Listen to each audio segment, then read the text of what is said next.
that is England's heaviest defeat since 1928 on home soil. A miserable 90 minutes for those on the pitch, those watching as well. Booed Gareth Southgate, booed the players. We don't boo, though, Jan Åge Fjortoft, who... Sometimes. Well, yes, that's true, sometimes. He should do. He should be booed in a regular... We'll go to Jan in a moment, but Craig, let's start with you. Big deal? Well, this tournament as a whole is not a big deal, the Nations League, not in my eyes for the bigger nations, the elite nations, which England are, albeit not off the back of this result tonight. But I think performance within this competition is a big deal. And as you mentioned there, the performances haven't been great. Lost in Hungary, lost again here. This is an awful result, 4-0. Huge loss at home. The Germany game was dull and boring. Yes, there was changes. And yeah, he's tinkering a little bit, Gareth Southgate. But I tell you what sums it up for me. One of the things sums it up. And you know this. You know, anybody who watches this show knows I'm not reacting to a 4-0 defeat. I've said for a long time that the pragmatism of Southgate's approach eventually could be his undoing. Right. Now, it wasn't very pragmatic tonight, but generally it has been. But when you lose John Stones to a ridiculous decision, with the replay, I mean, John Stones didn't even lift his arm. I mean, what the hell are these officials looking at? But once they go down to 10 men, they're already 3-0 down. He brings on another centre-half and takes off an attacking player. I know there's only like a few minutes left. Just use the players you've got. Go to your back three. Right. Bring an attacking player on. Try and get a goal back. I mean, what you try to stop it in 5 or 6? I mean, that just sums Southgate up for me. And yes, there's a lot of changes in this team. But there's a lot of good players. There's a lot of good players in that 11. This performance, this result is not good enough.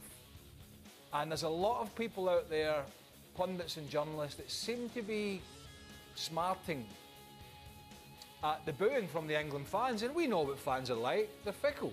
You know, they'll cheer you when they win and they'll boo you when you lose. Hey, they're allowed to do that. Mm-hmm. They pay their money. Yep. They see that kind of garbage, they can boo.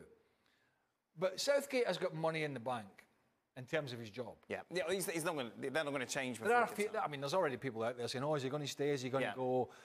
Will they keep him? Is he going to be the manager at the World Cup?" Yes, he'll be the manager at the World Cup. The proof will then be in the pudding about all these positive results.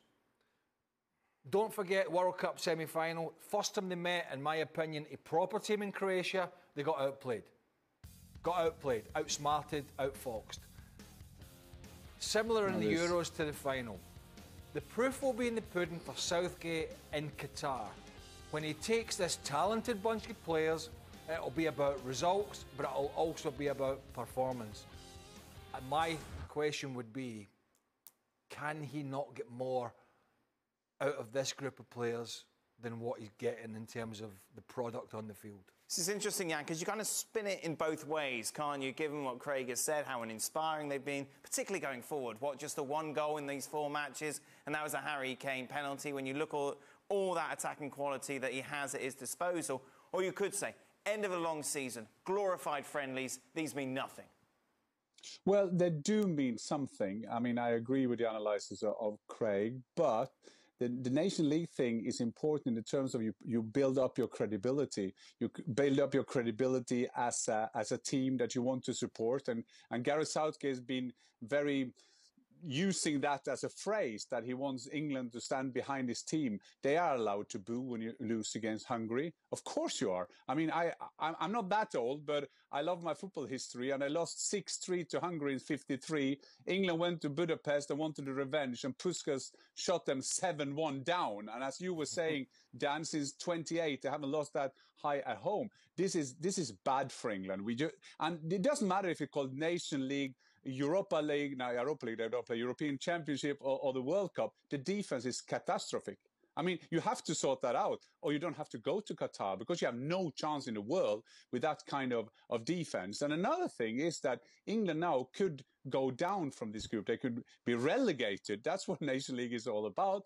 And then the next time they will have Nation League, they will have weaker a position which is not good for England when they will want to play the best team like they've done now with Germany and Italy. So Gareth Southgate, he can do all the explanation. Yes, the players are tired, of course they are, but you should not lose against Hungary. Salah, the guy who scored the 2 first goals, he plays for Freiburg in the Bundesliga. This year, he has scored quattro, and today he scored 2 against England. Oh. I'm glad you gave us the Spanish translation, just in case. I thought it was French. I want to do Hungarian, but I couldn't remember the words. Give me a Scottish one.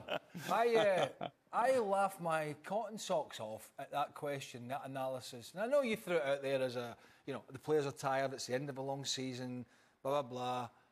Yeah, I get that. We've all played, Jan and myself have played in long seasons. And why we wouldn't say it publicly, we've played in these mini tournaments, friendlies at end of the season. We really don't want to be playing in them. Right. You're tired and you'd rather be on a holiday. But guess what? The Hungarian players had long seasons also. So please let's not use the tiredness as an excuse, because a lot of tired players around the world at the moment playing football that they shouldn't really be playing. But that's a bigger, deeper, broader subject. But let's not say. And then they'll be up the other side. Well, the Hungarians were up for it more because they're playing against England, as if for some big thing that's going to be knocked off the top of the cliff is some success. Maybe there is a little bit of that, but England had some newbies in the team that would also be super excited to be playing for England at home, trying to impress the manager with a World Cup coming up. That's an inspiration. So I mean, let's just see it for what it is. England were atrocious. And Southgate's got a big problem about the balance about his team. What's his best centre-half pairings? Who's his best right-back? There's a few good right-backs. Who's the best one? What's the balance in the middle of the park? How does he rotate all these super attacking players that they have? And Foden and Sterling and Mount and Kane, the list goes on. How does he utilise them? These are good headaches to have, but they are headaches. And big headaches for him if he doesn't get it right. Well, thank you very much for watching ESPN on YouTube. For more sports highlights and analysis, be sure to download the ESPN app. And for live streaming, premium content, and let's not forget as well, ESPN FC 7 days a week. Subscribe to ESPN+.